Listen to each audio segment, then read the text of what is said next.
At this time, the bailiff will swear in the respondent.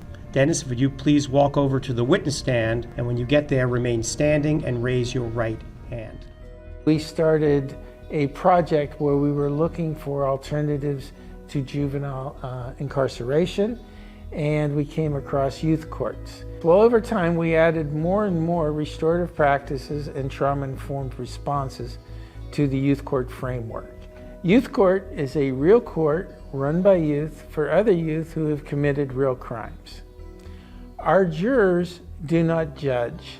Our jurors support, interview, find strengths of the young person on the stand. The young person does not receive a sentence as they would in a regular court. They receive a restorative plan. That restorative plan not only addresses the mistake that got them into the court, it addresses the other things in their lives they need now to thrive. To me, youth court is important because when you see it, you believe that restorative practices really do work for the kids in our community who need to stay out of the school to prison pipeline. The three elements of restorative practices. One is accountability. You identify, yeah, I made the mistake. Number two is repairing the harm that your mistake created and the relationships that harm impacted. The third leg of that restorative stool is always doing things with people and never doing things to people. So the young person who is in the youth court co-creates their restorative plan with their advocates and with the jurors. So that creates what I call authentic accountability rather than begrudging accountability. To me, accountability is huge. It's a huge part of the restorative practices in youth court, and I think it's the greatest area where people misunderstand what our restorative courts are really doing. And when somebody is willing to be accountable, to step up and be accountable and tell a group of their peers that they're going to be accountable and then have their peers help them work towards a plan to restore the faith of the community or whoever they harmed, it's just simply amazing.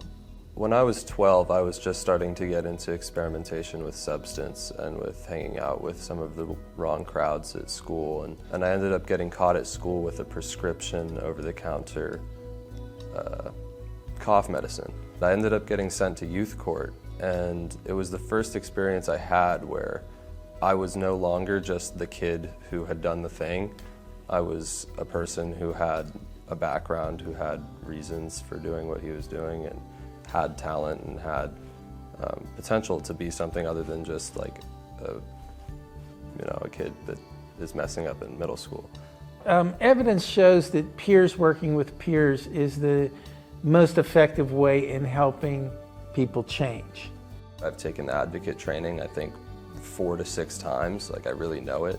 However, I actually prefer to be a juror because I feel like the jurors are the ones that really get the substance out of the case and turn it into the restorative plan. We have worked with over 1,200 kids in the time we've existed, and all those kids and their families had to attend a 12-hour training about how to navigate Marin's teen drug culture because it's taking lives. We train young people to be effective first responders.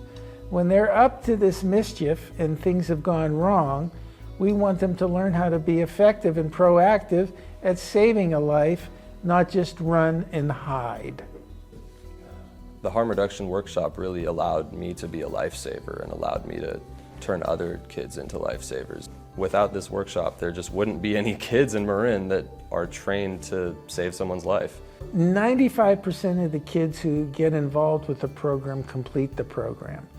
Only 6 to 8% are rearrested again after participating in the program.